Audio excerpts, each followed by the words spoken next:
नमस्कार, देश की बात में आपका स्वागत है। मैं हूं अदिति राजपूत।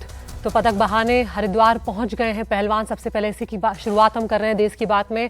जो पहलवान हैं वो लगातार अपने न्याय के लिए मांग यहां पर करते हुए नजर आ रहे हैं दिल्ली के जंतर मंतर पर। और अब पहलवान जो है वो हरिद्वार पहुंचे हैं। गंगा नदी में पदक बहाने का ऐलान उन्होंने किया है। आपको बता दें, बृजभूषण शरण सिंह के खिलाफ आंदोलन कर रहे पहलवान हैं जिन्होंने अपने मेडल जो हैं वो गंगा में बहाने का ऐलान किया है। और अब ये पहलवान, ये खिलाड़ी जो हैं ये हरिद्वार पहुंच गए हैं। और यहाँ पर इन्होंने ये भी कहा है कि इसके बाद ये लोग आमरण अनशन जो है वो शुरू करेंगे। तो ये अपने आप में मामला जो है बदलता जा रहा है, आगे बढ़ता जा रहा है, क्योंकि पहलवानों ने हाल ही में नई संसद तक मार्च करने की घोषणा की थी। और उस दौरान पहलवानों और दिल्ली पुलिस में झड़प भी देखने को मिली थी। और उसके बाद उन्हें कुछ वक्त के लिए हिरासत में भी लिया गया था।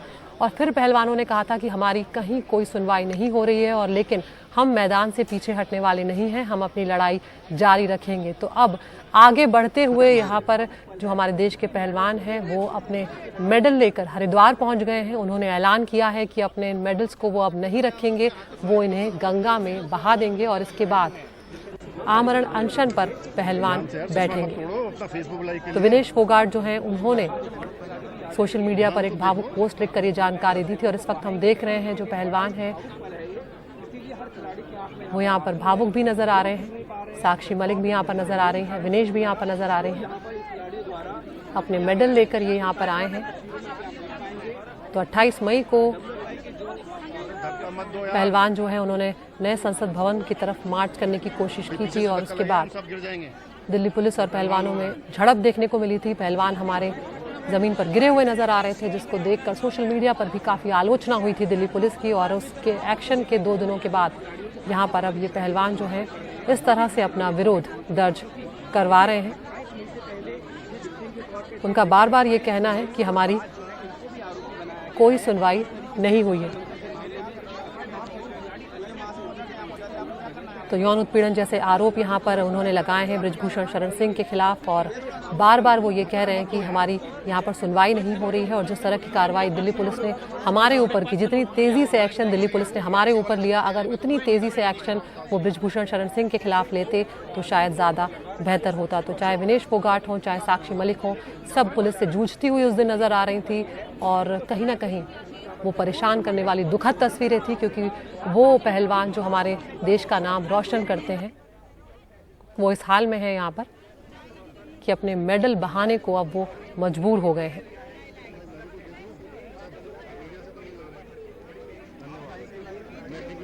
तो यहाँ पर उन्होंने हाल ही में पदक बहाने का आज ही उन्होंने ऐलान किया था।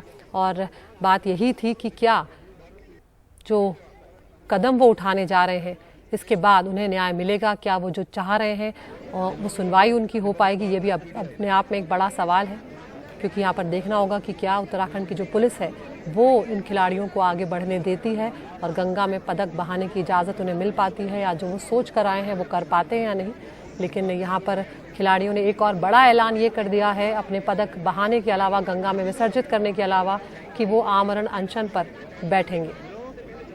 उन्होंने ये भी कहा, विनेश फोगाट ने अपनी सोशल मीडिया पर की गई पोस्ट में, कि इन मेडल के गंगा में बह जाने के बाद हमारे जीने का कोई मतलब नहीं रह जाएगा, इसलिए हम इंडिया गेट पर आमरण अनशन पर बैठ जाएंगे। फोगाट ने कहा कि इंडिया गेट हमारे उन शहीदों की जगह है जिन्होंने देश के लिए अपनी देह त्याग दी। हम उनके जितने पवित्र तो नहीं है, लेकिन अंतर्राष्ट्रीय स्तर पर खेलते वक्त हमारी भावना भी उन सैनिकों जैसी ही थी।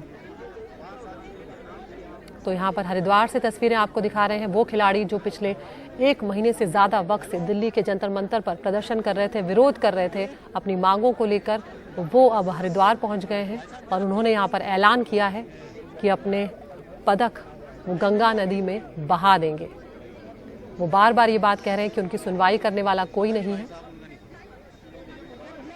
और साथ ही उन्होंने ये कहा कि इन पदकों के बह जाने के बाद उनके जीने का कोई मतलब नहीं रह जाएगा, तो इसलिए वो आमरण अनशन पर बैठेंगे। तो ये साक्षी मलिक की हम तस्वीरें देख रहे हैं जो अब ज़मीन पर बैठ गई हैं।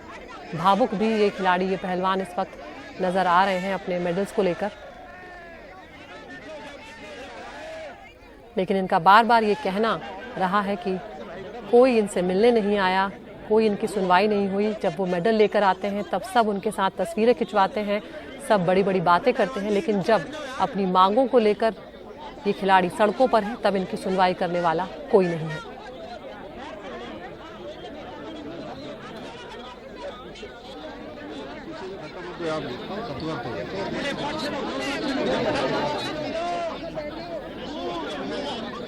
तो ये सीधी तस्वीरें इस वक्त आप हरिद्वार की देख रहे हैं। हमारे देश के पहलवान जो हैं वो हरिद्वार पहुंचे हुए हैं अपने मेडल को बहाने के लिए, और उनका साफ तौर पर यह कहना है कि अब हम इसके बाद आमरण अनशन पर बैठेंगे। हमारे सहयोगी शरद शर्मा हमारे साथ फोन लाइन पर जुड़ गए हैं। शरद, खिलाड़ी जो ऐलान कर रहे थे अब उस पर अमल भी कर रहे हैं, क्योंकि उन्होंने कहा था कि वो मैदान से पीछे नहीं हटेंगे और आगे की रणनीति तय करेंगे, और आज ही उन्होंने कहा था कि अपने मेडल को अब वो गंगा नदी में विसर्जित कर देंगे, और अब वो पहुंच गए वहां पर। बिल्कुल, हरिद्वार खिलाड़ी पहुंच गए हैं, और अदिति ये कोई अच्छी तस्वीरें नहीं हैं कि जिन खिलाड़ियों ने देश का नाम रोशन किया और ओलंपिक में और कॉमनवेल्थ में मेडल जीते, आज वो मेडल अपने गंगा में बहाने के लिए हरिद्वार पहुंच गए हैं। और जो प्रशासन है उनका भी ये कहना है कि वो जो खिलाड़ी हैं उनको इस चीज के लिए रोकेंगे नहीं। ये भी बताने वाली बात है, गंगा दशहरा का दिन है और उसके चलते भी बहुत से श्रद्धालु यहाँ पर पहुंचे हुए हैं हरिद्वार में। तो उसी दिन पहलवान यहाँ पर आए हैं, रेसलर्स यहाँ पर आए हैं, और अब इसके आगे ये जो मेडल बहाने की जो अपनी बात उन्होंने कही, इसके बाद आमरण अनशन की भी बात पहलवानों ने कही है, और इसके बाद इस आंदोलन को एक नए रूप में जो है ले जाने की कोशिश करेंगे। तो दोनों तरफ से एक तरह से ये कहा जाए कि जो पुलिस प्रशासन है, चाहे वो दिल्ली के स्तर पर हम कहें कि पुलिस ये कह रही है कि हम जांच कर रहे हैं उन आरोपों की जो पहलवानों ने लगाए हैं, तो वो अपना समय जो है वो पूरी जांच लेती है। तो वहीं दूसरी तरफ पहलवान इस बात से भी नाराज हैं कि एक तो देरी की गई है जांच में, और दूसरा जिस तरह से रविवार के दिन उनको जंतर मंतर से हटा दिया गया, उससे भी पहलवान नाराज हैं, जिसके चलते ये अपनी तरीके का पहला मामला है। इससे पहले हमने ये तो देखा था कि बहुत से मामलों में जो इंटेलेक्चुअल लोग थे, जो बुद्धिजीवी लोग थे, वो मेडल नहीं लेकिन अवार्ड वापसी उन्होंने करके अपना विरोध जताया था। लेकिन ये पहली बार है शायद देश में कि जिन खिलाड़ियों ने अंतर्राष्ट्रीय स्तर पर देश का नाम रोशन किया और मेडल जीते, चाहे वो ओलंपिक हो चाहे वो कॉमनवेल्थ हो, उसके जीतने वाले जो खिलाड़ी हैं वो जो हैं नाराज होकर, सरकार से नाराज होकर, सिस्टम से नाराज होकर, और अपने जो मेडल हैं वो गंगा में बहाने के लिए आए हैं।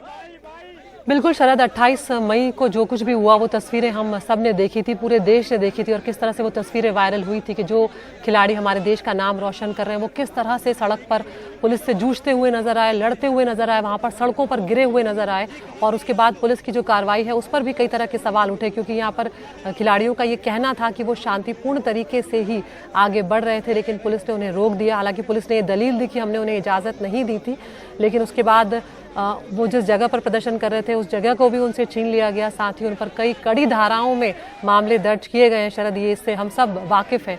तो ऐसे में इन खिलाड़ियों का निराश होना जायज़ भी है, क्योंकि बहुत लंबे वक्त से ये सवाल उठा रहे हैं, और इनकी मांग यही है कि कम से कम जांच इस तरह से की जाए कि जो आरोप वो लगा रहे हैं उसका सच सामने आए। बिल्कुल देखिए, एक तो नाराजगी तो पहले ही थी कि जो आरोप लगाए जा रहे हैं उसकी जो जांच है वो बहुत धीमी चल रही है। लेकिन 28 तारीख की जो घटना थी, ये जरूर कह सकते हैं कि अगर खिलाड़ी 28 तारीख को जब नई संसद का उद्घाटन कार्यक्रम चल रहा है, तो क्योंकि सिक्योरिटी बहुत ज्यादा होती है और संसद जब चलती है तो उस तरफ संसद के आसपास किसी को आने नहीं दिया जाता, तो हम ये मान सकते हैं कि खिलाड़ियों को उस तरफ आने नहीं दिया जाए या कुछ समय के लिए उस जगह से हटा दिया जाए सुरक्षा के मद्देनजर। लेकिन उसके बाद भी खिलाड़ियों से बात करके और जो है एक बीच का रास्ता निकाला जा सकता था, जिससे कि खिलाड़ियों को ऐसा लगे कि उनके साथ ज्यादती नहीं की गई है और उनको प्रोटेस्ट करने की जो आजादी है उसको नहीं छीना जा रहा है। एक मान मनोबल की कोशिश पुलिस की तरफ से की जा सकती थी, ताकि ये एक संदेश जरूर जाता कि एक दुर्व्यवहार नहीं, केवल एक परिस्थितिवश जो कुछ हुआ है वो एक परिस्थितिवश है, क्योंकि संसद की तरफ पुलिस जाने नहीं दे सकती, क्योंकि संसद का उद्घाटन हो रहा है और जो कोई भी प्रदर्शनकारी हो उसको इजाजत नहीं मिल सकती है। तो कोशिश करनी चाहिए थी, लेकिन ऐसा लगता है कि कोशिश नहीं की गई। उसके बाद पुलिस ने यह भी कहा कि एक तो इजाजत नहीं दी गई थी और आगे भी अब जंतर मंतर पर बैठने की इजाजत नहीं दी जाएगी। तो उससे जो है खिलाड़ी जो हैं वो ज्यादा नाराज हुए और उसी के चलते उन्होंने इतना ये कहा जाए कि कड़ा कदम उठाने की बात कही कि पहली बार इस तरह की तस्वीरें दिखाई दी। और ये रीति बात ये भी है कि दुनिया के स्तर पर भी, अंतर्राष्ट्रीय स्तर पर भी ये जो तस्वीरें हैं ये एक अलग महत्व रखेंगी या एक अलग संदेश जाएगा कि जिन खिलाड़ियों ने इतने अंतर्राष्ट्रीय स्तर पर मेडल जीते और दुनिया में नाम कमाया, उनकी देश के अंदर ही जो है नहीं सुनी गई, उनकी सरकार ने नहीं सुनी या फिर पुलिस ने नहीं सुनी और आखिरकार वो इतने मजबूर हुए कि इतनी मुश्किल से जो मेडल जीते थे और जो मेडल टैली थी हम उसमें देखते हैं कि मेडल टैली में इंडिया कहां पहुंच गया, कितने मेडल आ गए, कितने गोल्ड आ गए, कितने सिल्वर और कितने ब्रॉन्ज मेडल आए। तो वो जो मेडल टैली हम देखते थे वो जो बड़ी मुश्किल से कमाया था वो ऐसी परिस्थितियां आ गई कि आज वो गंगा में बहा रहे हैं। बिल्कुल शरद, यही बात है कि अंतर्राष्ट्रीय स्तर पर जब ये खिलाड़ी हमारे देश का नाम रोशन कर रहे होते हैं और उसके बाद जब ये वापसी करते हैं, जब ये वतन लौटते हैं उन मेडल्स के साथ, तो क्या शानदार इनका स्वागत किया जाता है। वो तस्वीरें सबको याद है, तमाम बड़े बड़े लोग इनके साथ तस्वीरें खिंचवाते हुए नजर आते हैं। लेकिन आज जब एक मांग को लेकर, एक शिकायत को लेकर ये सामने आए हैं तो इनकी सुनवाई नहीं हो रही है। हमारे साथ शरद हमारे सहयोगी सौरभ शुक्ला भी जुड़ गए हैं। सौरभ, ये दुखद तस्वीरें हैं हमारे पूरे देश के लिए, क्योंकि वो खिलाड़ी जिनके बारे में हम लंबे वक्त से जिक्र कर रहे हैं वो अब इस स्थिति में मजबूर हो गए हैं, ये करने को मजबूर हो रहे हैं कि अब वो अपने मेडल बहाने के लिए हरिद्वार तक पहुंच गए हैं। बिल्कुल, देखिए एक तस्वीर तो हम दिखा रहे हैं कि मेडल बहाने के लिए हरिद्वार पहुंच गए हैं, जिनके बारे में आप बता रही हैं। दूसरी तस्वीर हम यहां से दिखाते हैं, हम बृजभूषण शरण सिंह के घर पे हैं, जंतर मंतर के पास में उनका घर है, बिल्कुल छावनी में तब्दील कर दिया गया है। मीडिया को आगे जाने की इजाज़त नहीं है, बृजभूषण के घर तक मीडिया को नहीं जाने दिया जा रहा है। पूरा का पूरा जंतर मंतर सील कर दिया गया है, बैरिकेड लगा दी गई हैं, लिख दिया गया है कि यहाँ धारा 144 लगी है और यहाँ आगे किसी को जाने की अनुमति नहीं दी जाएगी। बहुत यहाँ पर पुलिस बल भी तैनात किया गया है। तो यही वजह है कि जब जंतर मंतर पर प्रदर्शन करने से इन पहलवानों को हटा दिया गया रविवार को। और जैसा कि आप और शरद भी बात कर रहे थे कि उस दिन पहले से ही कॉल था इनका, ऐसा नहीं था कि 28 तारीख को नई संसद भवन का उद्घाटन था तो उसी सुबह उन्होंने कहा कि वो मार्च करेंगे। ये पहले से ही उन्होंने कॉल दिया गया था। तो सरकार की तरफ से या पुलिस की तरफ से इनको रोकने की, मनाने की सार्थक पहल क्यों नहीं की गई? क्यों उस दिन ये स्थिति आ गई कि पहलवान और पुलिस सामने और पुलिस वालों ने पहलवानों को घसीट कर, धक्का देकर उनको हिरासत में लिया और उनका सारा जो टेंट तंबू था यहाँ से उखाड़ करके फेंक दिया। और उसके बाद जब वो तो किया ही, और उसके बाद पहलवानों पर मुकदमा भी कर दिया। ये भी कह दिया कि अब आपको जंतर मंतर पर प्रदर्शन करने की इजाज़त नहीं दी जाएगी। तो उसके बाद या तो दो यहाँ पर रास्ते थे। जो हमारी बात हुई पहलवानों से, 2 बार दिन में बात हुई हमारी उनसे फ़ोन पर। उनका कहना था कि देखिए हमारे पास कोई चारा नहीं है, जिस तरीके से हमारा बर्ताव हो गया, हमारा घसीटा गया, हमें पीटा गया। बृजभूषण शरण सिंह खुलेआम घूम रहा है, उसे पार्लियामेंट का जो नए उद्घाटन का समारोह था, जाहिर सी बात है वो सांसद है तो उसको इनवाइट किया गया, वो तस्वीरें डाल रहा है, अपनी तस्वीरें डाल रहा है, बाकी नेता उससे मिल रहे हैं। दिल्ली पुलिस ने पॉक्सो के अंतर्गत एफआईआर दर्ज की और पॉक्सो के अंतर्गत अगर एफआईआर दर्ज है तो उसमें तुरंत गिरफ्तारी होनी चाहिए, ऐसा नियम और परंपरा भी रही है। लेकिन अब तक का 1 महीने हो गए हैं एफआईआर के, बृजभूषण शरण सिंह से गिरफ्तारी नहीं हुई है। बृजभूषण शरण सिंह लगातार बयान देते हुए घूम रहे हैं। उन्होंने विनेश फोगाट को मंत्रा तक कहा। इसके बाद 5 जून को एक बहुत बड़ी रैली करने वाले हैं उत्तर प्रदेश में, अपना शक्ति प्रदर्शन करेंगे। उस रैली में उन्होंने अयोध्या के साधु संतों, मथुरा से साधु संतों को बुलाया है, तो वो भी साथ में पैरेलल कर रहे हैं। और वहाँ जब एक व्यक्ति को, एक सांसद जिस पर मुकदमा है, एफआईआर है सेक्सुअल असॉल्ट की, वो खुलेआम घूम करके सब कुछ कर रहा है, बयान दे रहा है, पुलिस उसको प्रोटेक्शन मिला हुआ है, उसको Z+ सिक्योरिटी मिली हुई है सरकार की तरफ से। दूसरी तरफ वहीं जहाँ ये प्रदर्शन कर रहे हैं पहलवान, उनको घसीट करके हिरासत में लिया जा रहा है, उन पर बयानबाजी की जा रहा है, प्रदर्शन करने के लिए उन पर मुकदमा किया जा रहा है। और उन्होंने कहा कि ऐसा कोई उनके पास ऑप्शन नहीं था। मेडल्स उनके लिए ऐसा लग रहा है कि फांसी की तरह ही हो गए हैं जिस तरीके से उनके साथ बर्ताव किया जा रहा है। तो देश के नज़रें अपने तक लाने के लिए उनके पास कोई चारा नहीं था, क्योंकि जब सरकार नहीं सुन रही, प्रधानमंत्री मोदी जब ये लोग ओलंपिक्स से आए थे तो इनसे इंडिविजुअली यहाँ पर मिले थे, सबसे मिले थे, विनेश से भी मिले थे। उन्होंने विनेश को भी कहा था कि इस बार चूक गई, अगली बार मेहनत करना। बजरंग पुनिया से मिले थे। और देखिए बताएं, बजरंग पुनिया के 3 मेडल हैं वर्ल्ड चैंपियनशिप में, बिल्कुल 2 गोल्ड मेडल हैं कॉमनवेल्थ में, 2 गोल्ड मेडल है एशियन गेम्स में। साक्षी मलिक के पास 2 मेडल हैं ओलंपिक्स में। विनेश इकलौती महिला पहलवान है इनके पास कॉमनवेल्थ गेम्स में भी मेडल है, एशियन गेम्स में मेडल है और वर्ल्ड चैंपियनशिप में भी मेडल है।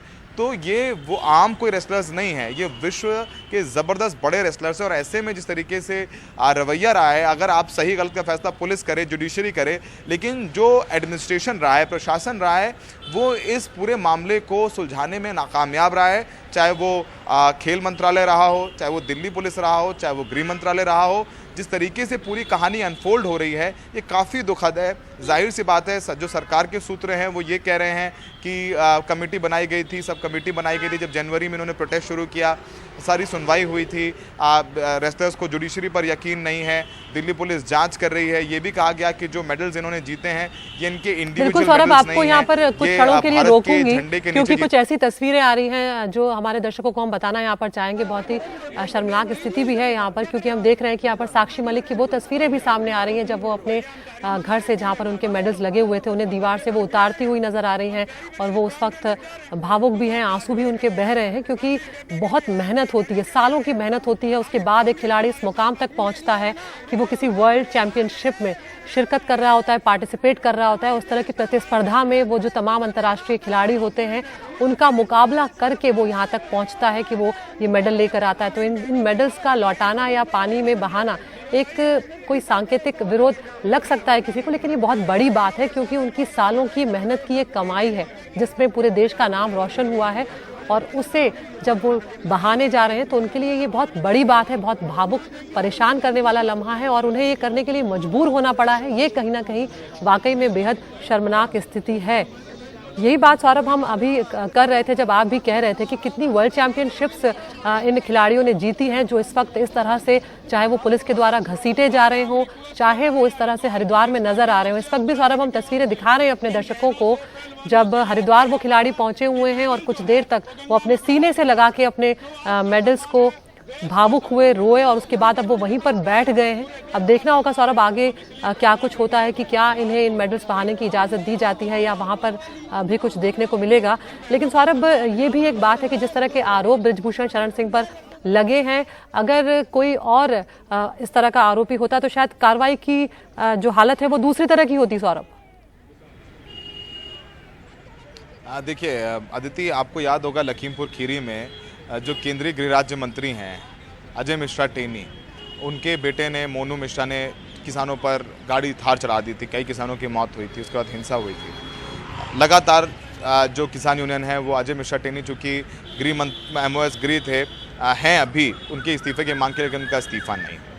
ये एक कहानी, ये एक और ऐसा नहीं है कि पहली बार है कि जब आरोप लगे आप पर और कोई कार्रवाई नहीं हुई। तो अजय मिश्रा टेनी जो गृह राज्य मंत्री हैं उन पर उनका इस्तीफा नहीं हुआ। अब अगर आप बात करें बृजभूषण शरण सिंह की, बृजभूषण शरण सिंह के खिलाफ मुकदमा पॉक्सो एक्ट में है। पॉक्सो एक्ट में नियम है कि गिरफ्तारी होती है। अदिति, जब ये पूरा मामला हुआ तो थोड़ा पढ़ना शुरू किया कि क्या कभी इतिहास में हुआ है। 1960 में जो greatest of all time boxer हैं मोहम्मद अली, उस समय उनका नाम क्लैशियस क्ले था, उन्होंने 1960 में अपना ओलंपिक्स का गोल्ड मेडल रेसिज्म के खिलाफ ओहायो रिवर में फेंक दिया था। उन्होंने भी अपना जो मेडल था, गोल्ड मेडल था, वो रेसिज्म के खिलाफ था, उन्होंने ये बहा दिया। तो 1960 में ऐसा हुआ था, मोहम्मद अली ने ऐसा किया था। और मोहम्मद अली को हम सब जानते हैं,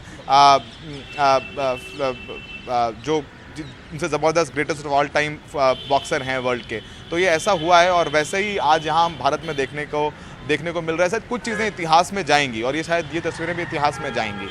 बात ये नहीं है कि गलत और सही क्या है, लेकिन सबसे बड़ी विफलता है कि इस पूरे प्रोटेस्ट को शायद बहुत मिस हैंडल कर लिया गया। अगर वो ये स्थिति क्यों नहीं दी गई। ठीक है, अगर आप बृजभूषण पर FIR कर लेते हैं, इनको गिरफ्तार नहीं किया, तो आप पहलवानों को समझाते, जो स्पोर्ट्स मिनिस्टर हैं अनुराग ठाकुर वो इंटरवेंशन कर लेते। 28 तारीख को संसद तक मार्च करेंगे, इन्होंने एक हफ्ते पहले ही अनाउंस कर दिया था, तो उस दिन तक इंतज़ार क्यों किया?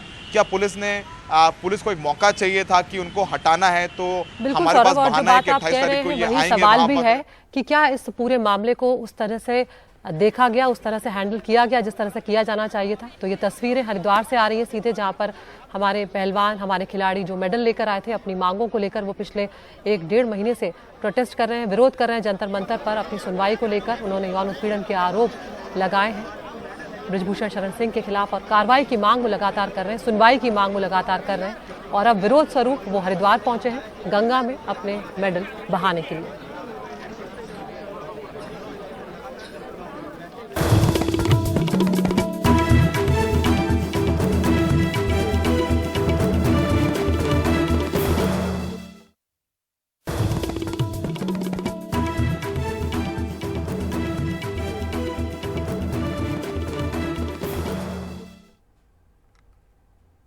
तो हरिद्वार का हम रुक कर रहे हैं इस वक्त, जहां पर हमारे वो पहलवान जो कई मेडल लाए अंतर्राष्ट्रीय स्तर पर खेल कर, वो आज अपने मेडल गंगा नदी में बहाने जा रहे हैं। हरिद्वार वो पहुंच गए हैं। दिल्ली में पिछले 1 महीने से ज़्यादा वक्त से वो लगातार विरोध प्रदर्शन कर रहे हैं बृजभूषण शरण सिंह के खिलाफ यौन उत्पीड़न के आरोपों को लेकर। वो कार्रवाई की मांग कर रहे हैं, लेकिन उनका सुनवाई उनकी नहीं हुई है, और यही उनका कहना है कि क्योंकि अब उनकी कोई सुनवाई नहीं हो रही है, तमाम कोशिशें वो कर चुके हैं, इसलिए अब अपने पदक वो नहीं रखना चाहते, अब अपने पदक वो गंगा नदी में बहा देना चाहते हैं। और इसके साथ ही इन खिलाड़ियों ने ये भी ऐलान किया है कि इसके बाद वो आमरण अनशन पर बैठ जाएंगे। बेहद दुखी हैं ये खिलाड़ी, और ये तस्वीरें ऐसी तस्वीरें हैं जो कभी शायद भुलाई नहीं जा सकेगी, क्योंकि 28 मई की भी वो तस्वीरें थी जब खिलाड़ी हमारे सड़कों पर घसीटे जा रहे थे पुलिस के द्वारा, और एक तस्वीर आज है जब ये खिलाड़ी हरिद्वार पहुंचे हैं गंगा नदी में अपने मेडल्स, अपने पदक जो हैं उनको बहाने के लिए। तो यहाँ पर बेहद भावुक हैं ये खिलाड़ी, हम देख सकते हैं इस वक्त साक्षी मलिक, दिनेश फोगाट जो हैं वो बैठे हुए नजर आ रहे हैं।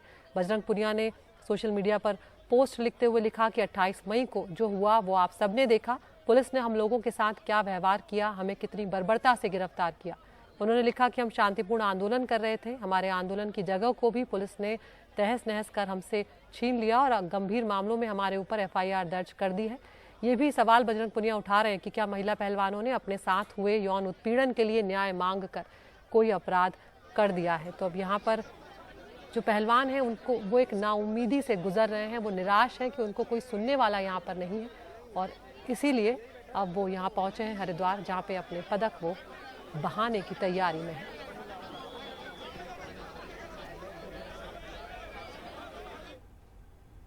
इस खबर पर हम आपको अपडेट करते रहेंगे, लेकिन एक बड़ी खबर इस वक्त आ रही है। देश के करीब 150 मेडिकल कॉलेजों की मान्यता जो है वो खत्म हो सकती है। राष्ट्रीय मेडिकल आयोग ने निरीक्षण में कई खामियां पाई हैं, तो अब तक 40 मेडिकल कॉलेजों की मान्यता जो है वो खत्म हो चुकी है, और फिलहाल जो खबर आ रही है उसके हिसाब से देश के करीब 150 मेडिकल कॉलेज जो हैं उनकी मान्यता खत्म हो सकती है, क्योंकि कई खामियां जो हैं वो इनके स्तर पर पाई गई हैं, और NMC जो है उसकी UG बोर्ड ने ये कमियां जो हैं वो पाई हैं राष्ट्रीय मेडिकल आयोग ने, और उसके बाद अब तक 40 मेडिकल कॉलेज जो हैं उनकी मान्यता को खत्म कर दिया गया है। इसमें गुजरात, असम, पुदुचेरी, तमिलनाडु, पंजाब, आंध्र प्रदेश, त्रिपुरा, पश्चिम बंगाल के मेडिकल कॉलेज शामिल हैं। इस पूरे मामले पर ज्यादा जानकारी दे रहे हैं हमारे सहयोगी परिमल कुमार।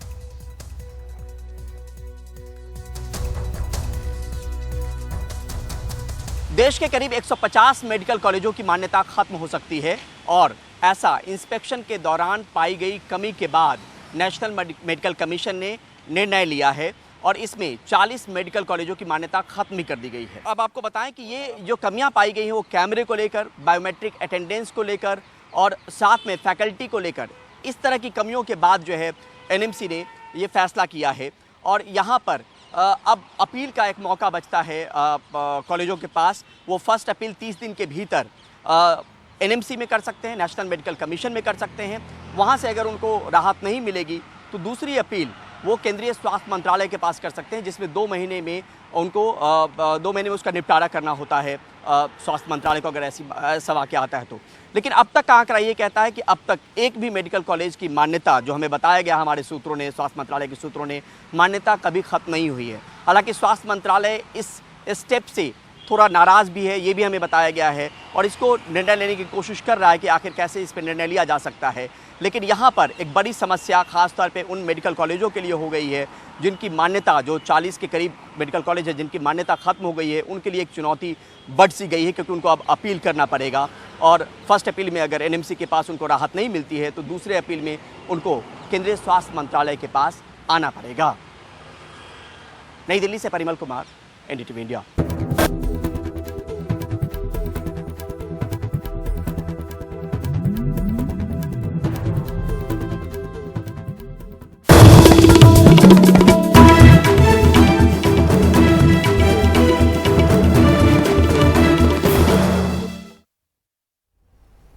मणिपुर जल रहा है। 3 मई को भड़की हिंसा के बाद एक बार फिर ताजा हिंसा का दौर शनिवार रविवार को देखने को मिला।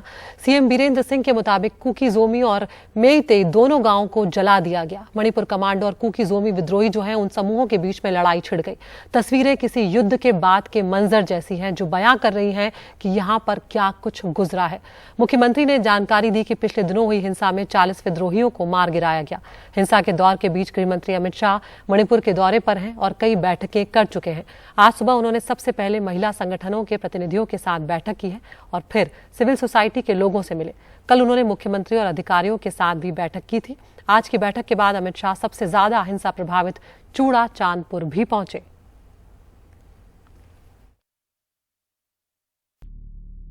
मणिपुर में हिंसा रोकने के लिए अमित शाह ने सबसे पहले महिला नेताओं के साथ बैठक की। उन्हें एहसास है कि मणिपुर का मातृमूलक समाज शायद अपनी महिलाओं की बात ज्यादा सुनेगा।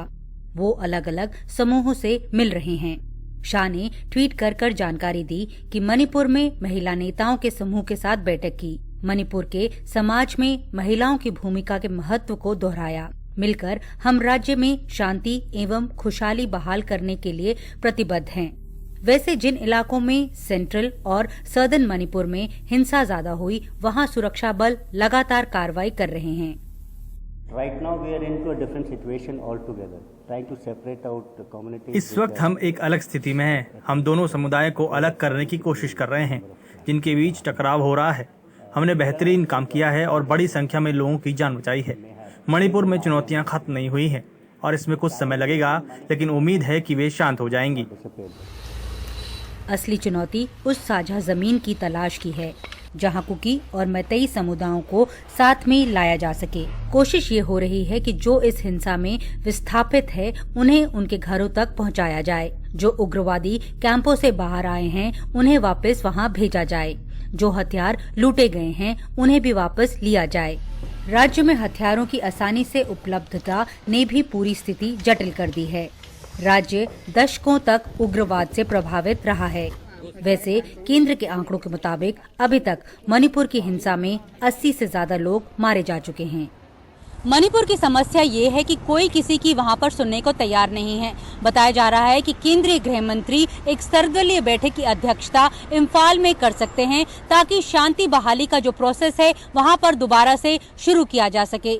आखिरकार बातचीत के जरिए ही अमन का रास्ता निकलेगा। नई दिल्ली से नीता शर्मा, एनडीटीवी इंडिया के लिए। तो मोदी सरकार के 9 साल पूरे होने पर आज रात 9:30 बजे देखिए डॉक्यूमेंट्री डिजिटल इंडिया।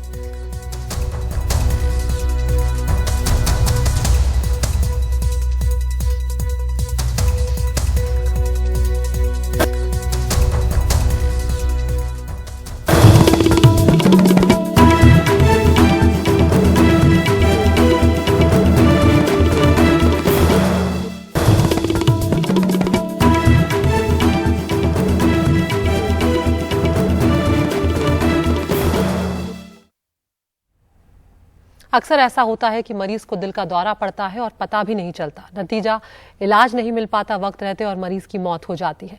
एम्स की एक स्टडी में साफ हुआ है कि करीब 60% लोग जो हैं वो तो समझ ही नहीं पाए कि मामूली दर्द नहीं, ये दिल का दौरा है, और घर में ही रह गए। देश में पहली बार मृतकों का पता ढूंढकर परिवार से मिलकर हार्ट अटैक की वजह से बढ़ती मौतों पर एम्स ने कम्युनिटी में जाकर वजहों का पता लगाया है। हमारे सहयोगी परिमल कुमार की यह खास रिपोर्ट।